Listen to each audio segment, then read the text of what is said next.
Pambansang pulisya, tiniyak na pananagutin ng sinumang nasa likod ng mga nawawalang sabungero. Makikipagtulungan din sila sa Department of Justice para sa investigasyon ng nasabing kaso. May report si Ryan Lesiges.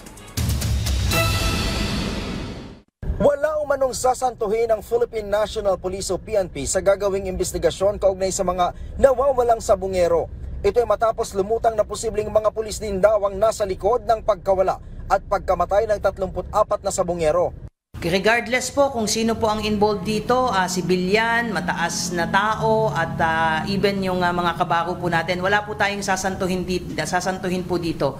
So antayin po natin yung full disclosure po nitong lumabas po na possible witness po at gaya po ng nasabi natin kung ano pong assistance ang po pwede po nating ibigay dito po sa possible witness, and of course yung ating investigative assistance na hihingin po sa atin ng DOJ ay ibibigay po yan ng Philippine National Police. Handa rin daw na makipagtulungan ang PNP sa Department of Justice kaugnay sa bagong development sa kaso. Ayon kay PNP spokesperson Police Brigadier General Jean Fajardo, noon pa nila naisampa ang kaso laban sa mga natukoy na suspect. Ipinaubaya na aniya nila sa DOJ ang kaso, subalit handa silang magbigay ng police assistance kung hihilingin ito. Ang Philippine Coast Guard handa rin daw na tumulong kung sakaling kailanganin ng divers na sisisid sa Taal Lake kung saan pinaniniwalaang itinapon ang mga katawan ng 34 na sabungero. As of the moment, meron tayong 60 technical divers. So depende kung ilan ang i-request sa atin ng Department of Justice. But they are all on standby status, so we will just be depending on the instruction. Pero aminado ang PCG na hindi magiging madali ang paghahanap sa mga ito. Bukod sa kalidad ng tubig, magiging hamon din daw sa mga divers ang lalim ng Taal Lake. Ang nakikita namin magiging challenge is yung lalim at lapad ng Taal Lake. Kasi we have 174 meters in depth.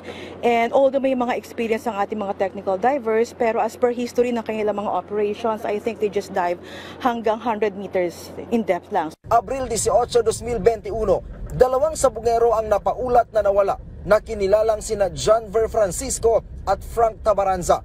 Huli silang namataan sa isang gas station sa Meycauayan, Bulacan. Abril 28, 4 na iba pa ang sumunod na nawala na huling namataan sa isang cockpit arena sa Laguna. Makalipas lang ang ilang linggo o May 11, 6 na iba pang sabungero ang sumunod na nawala na huli ring namataan sa isang cockpit arena sa Laguna. Makalipas lang ang ilang buwan o August 30 ng kaparehong taon, naglaho ring parang bula ang online sabong master agent na si Ricardo Lasco Jr.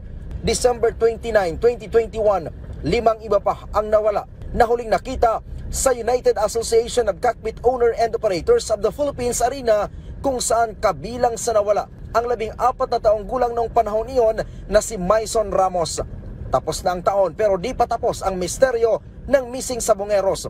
Enero kasi nung sumunod na taon, 16 na iba pang sabongero ang nawala. 6 sa mga ito ay nawala noong January 6, habang 10 iba pa naman noong January 13, 2022. Mula dito sa Campo Crame, Ryan Lesiges para sa Pambansang TV sa Bagong Pilipinas.